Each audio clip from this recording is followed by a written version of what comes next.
All right, we are live, and I have with me Dr. Fermin. He's a great friend and he's a mentor, and we are here to talk about the book on engaging millennials. So, as most of you already pretty much know, today is the launch day of the book Engaging Millennials. And if you caught my earlier live where I was doing the unboxing of the book, you would have had a far away look of the book, and this is how it looks like from close up, right? So, this is the book, and yep, this is the copies that it's actually pretty big for a book, and I'm quite happy because it doesn't look too fat, or it looks like okay, it's not too much of a read. It looks pretty good. So actually today the reason why I think we are doing this live session is basically to have a conversation and start the conversation about engaging millennials at the workplace, and really to understand what why is this important? Why is it important for us to engage millennials workplace? So,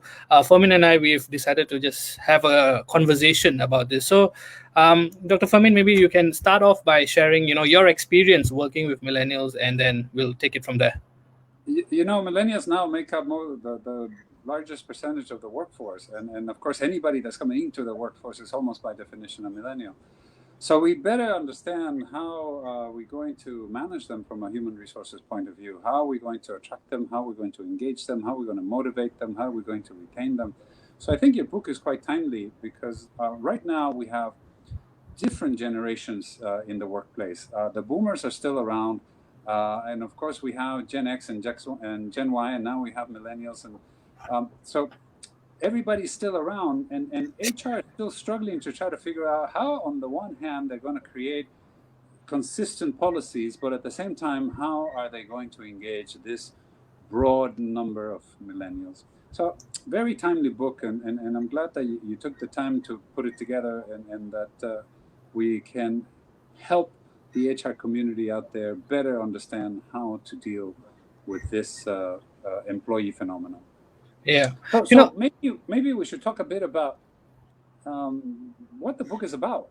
Yeah. What led you to write this particular book, and what is it that you hope that people that read it will get out of it? Right.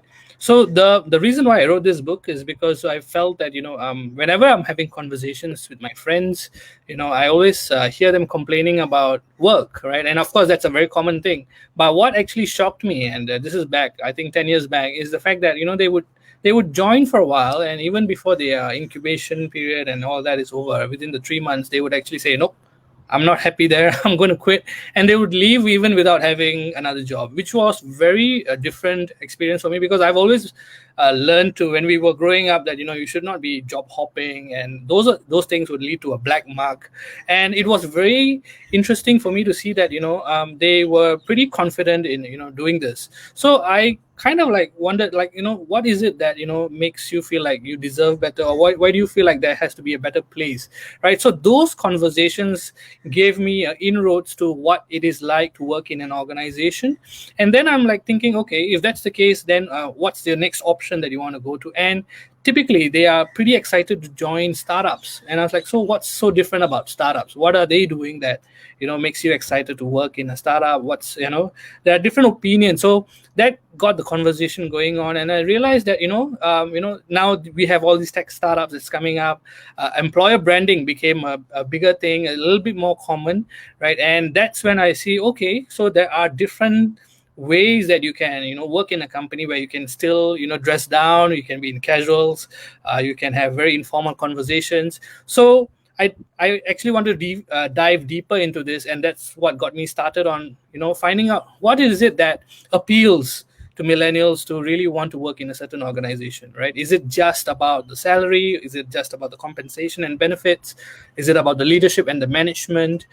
Is it about the working hours? What is it? Is it about their own personal dreams and challenges that they're looking for in the workplace? There's so many different factors, right? So to get a holistic view, I thought we should actually dive deeper into this and find out what really engages them, right? What are the companies doing right? What are progressive companies doing right to keep them and to attract them and have them lining up to work for you or work under you, or even do business with you? What are the companies doing right? So that question is the one that actually got me to go down this path to write about the book. So yeah, that's how this entire journey actually started. Sounds like you did a lot of research to write this book. Maybe Yeah. maybe you can help people better understand why should I spend the time to read it? Well, is it enough if I just keep up with the articles that I read on the internet, or should I really get your book and dive into it? Right. So the one thing we tend to not notice, right, is when we see the articles, is a lot of the context is missing, right? When you go Google about millennials, you will see a lot of the context, a lot of the information that you have out of context. So millennials leaving their homes at 18 and coming back to stay with their parents is a very Western concept. Is it applicable in Singapore? I don't think so. I don't think it applies to pretty much in Asia, right? But again, the label gets stuck on to the millennials, and then after that, it's generalized, right? So there is a lot of generalization that happens when you just read an article or when you just watch a video. So in the book, I actually detail out exactly what are the influences that have shaped millennials in Asia, right? The way that our culture, the way we are taught to not look in the eye and talk back or even respond or explain ourselves when someone questions us, because that is in itself a sign of disrespect, right? And to not look people in the eye. All of these things are very cultural. It's very nuanced, right? So we have to understand the context before we can actually empathize. So you will see that, yeah, I know all these things about millennials, but how do you empathize with them? You only empathize with them when you get context. How do you get the context? You need to read the book, because that's where I actually sit down and explain how you can understand, how the situations they're in, why they're always looking at their phones, what is causing them to be like that, why are they behaving that way. That why can only be explained through a book, because there's a lot of factors involved, and that's why I take my time to really break it down for you so that you can understand better, and most importantly empathize better. Because if you have the awareness but you don't accept it, it's not going to work. You have to have awareness, you need to have acceptance, and then only we can adapt to the situations as required.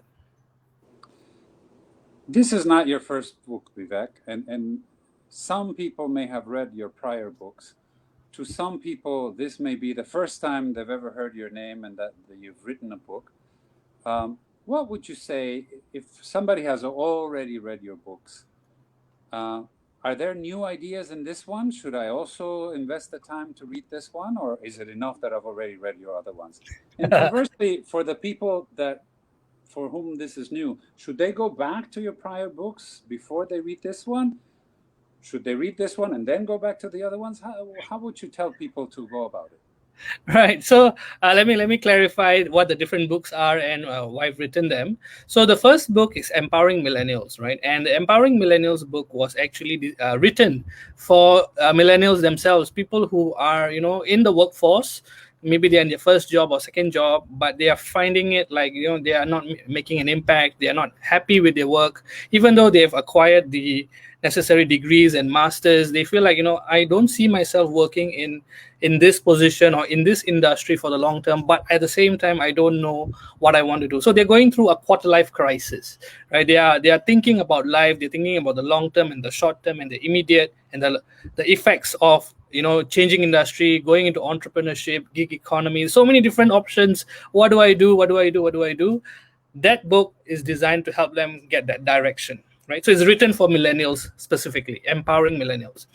This one, Engaging Millennials, is actually a book written for the managers, the leaders of organizations, senior management, to really understand, how do I get millennials lining up to work with my company? They want to join my company. How do I get millennials eager to work under my leadership? How do I get them proactive, productive, and promotive about the organization? So this is something that's written for people who really want to work with millennials. You're working with a lot of millennials and you want to get the best out of them, and to be a really effective leader, to engage them. And I think engagement has become such a hot topic in the past few years. In fact, I don't believe engagement back in the 80s and 90s was actually considered a thing, right? So engagement back then, Dr. Furman, maybe you can give us some insight on what engagement used to be back then, because a lot of the people don't know that engagement was not really a huge motivator back then. Having a job in itself for employees was already a big thing, and if it's iron rice bowl, nothing more like it, right? But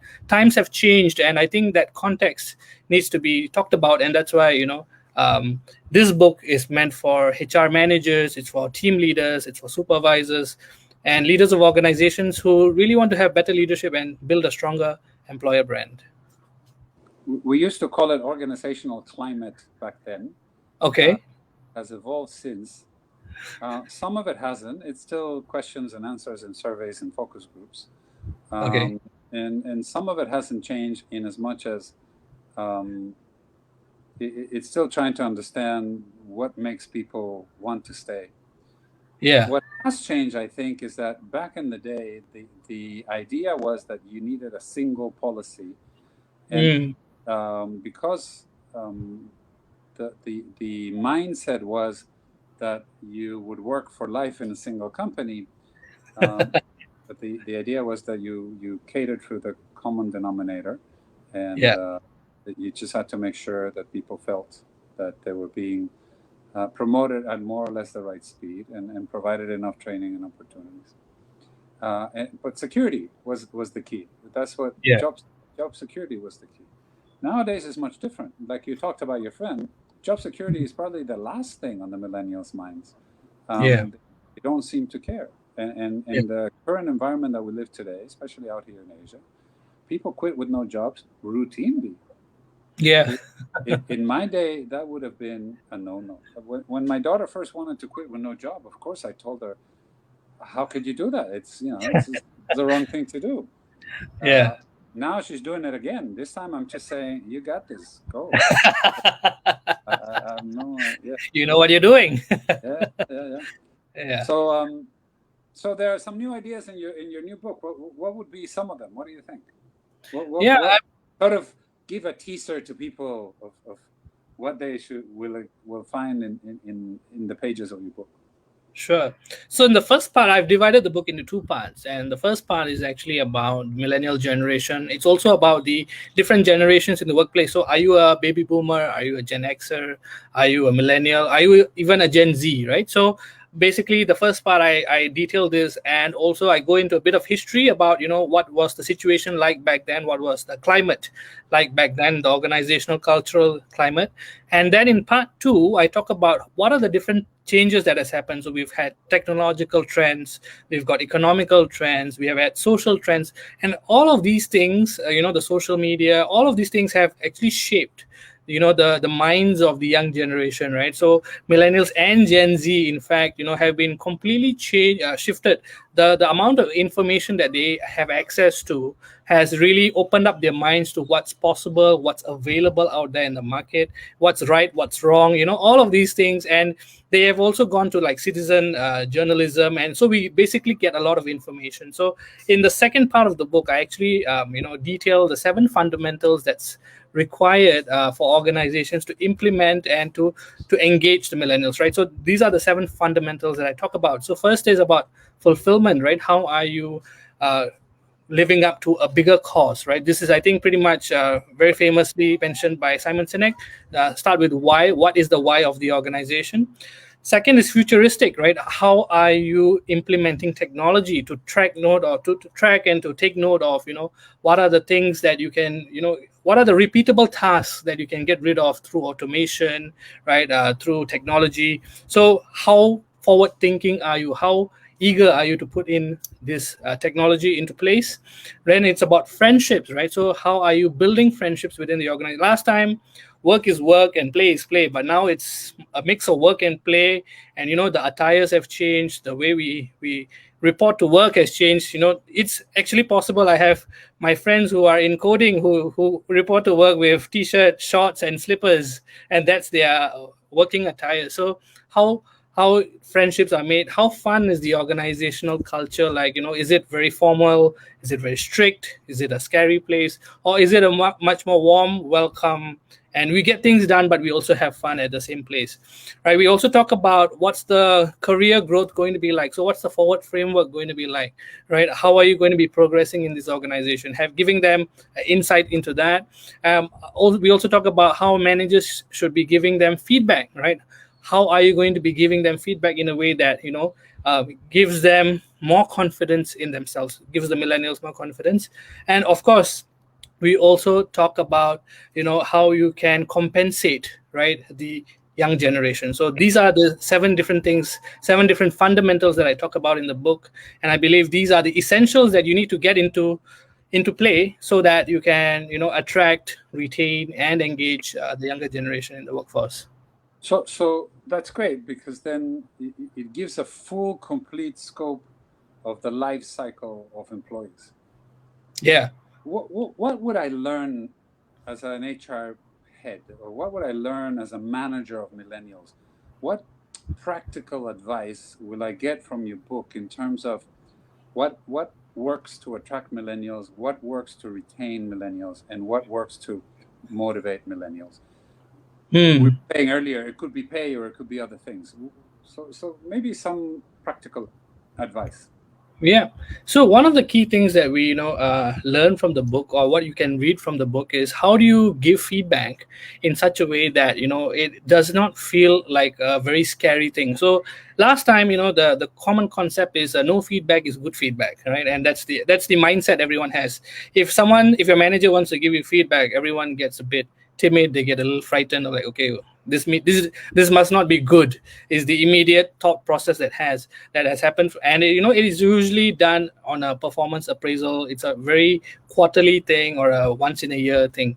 But having frequent feedback and having different ways to give feedback is also essential in today's working climate. So what I mean to say is that you can just get a simple post-it note.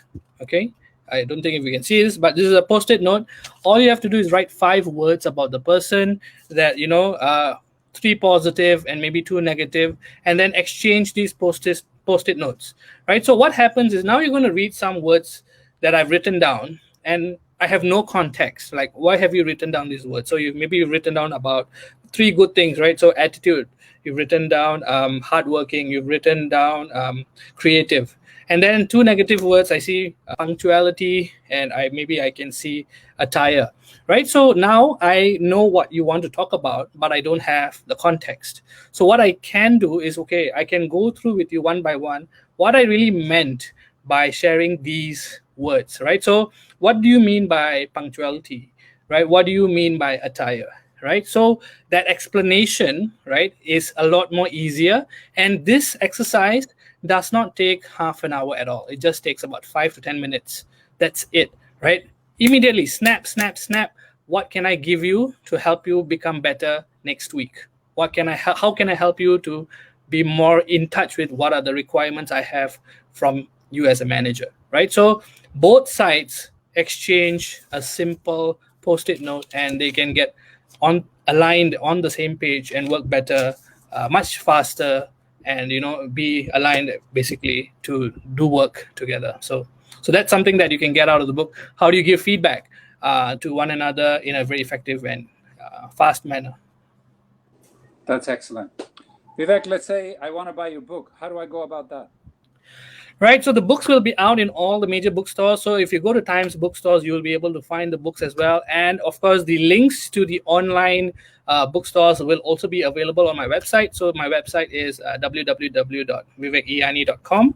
So you will be able to click the links and then be able to be redirected to all the different places where you can get the books, right? So, but give them some time, because all of these things so many things are moving right now. There are different stores all across Asia, so we are compiling all of those data, and then it'll be available very soon. Yeah. But at least in your website, they can get it immediately. Yeah, you can. So all you have to do is write into me, and They then I'll hear take note. this podcast, they can access your website and there are books available. Yep, that's right. That's right. So there you have it. Congratulations, Vivek. I think this book is really, as I said in the beginning, very, very timely. Yeah. I think the community out there is eager to learn how do we deal with these very different type of people.